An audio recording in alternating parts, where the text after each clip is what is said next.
Comment marchent les abonnements et les clés API sur Cloud Console? Dans cette vidéo, je t'explique ça. Alors, si tu apprécies le concept, n'oublie pas de t'abonner et de partager la vidéo. Alors, la première des choses à faire, c'est que nous allons aller sur la partie crédit. Il faut noter que c'est un système comme un portefeuille. Pour avoir de l'argent dans le portefeuille, on fait comment? C'est nous-mêmes qui décidons de mettre l'argent dans le portefeuille.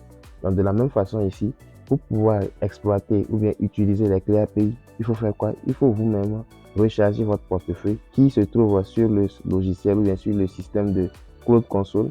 Une fois que vous rechargez, automatiquement, vous avez accès aux clés API avec ce que vous avez rechargé. Donc, quand vous exploitez, automatiquement, vous êtes débité. Regardez ici, j'ai eu à utiliser 0,02 $ et automatiquement, j'ai été débité au jour où je fais cette vidéo-là. Donc, plus je vais l'utiliser, plus voilà, le trait va évoluer jusqu'à ce que je ne puisse plus l'exploiter. Actuellement, j'ai combien?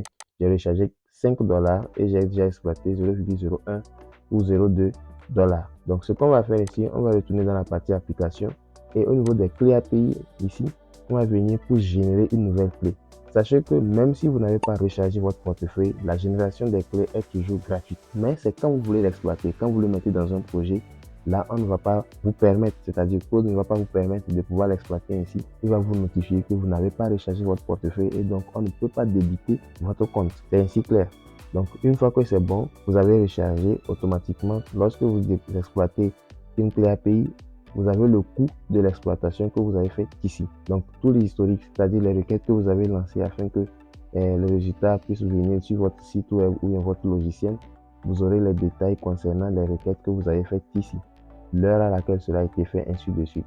Et je trouve que c'est un très bon dashboard que nous pouvons utiliser, raison pour laquelle je vous invite chaleureusement à aller faire un petit abonnement et l'exploiter, faire les tests, savoir comment ça marche afin d'être prêt pour de grands projets où vous allez pouvoir travailler aisément parce que vous avez eu à travailler déjà sur des petits projets qui intégraient l'intelligence artificielle. C'est quelque chose que je vous recommande chaleureusement et si vous le faites, vous allez évoluer comme moi aussi, j'évolue.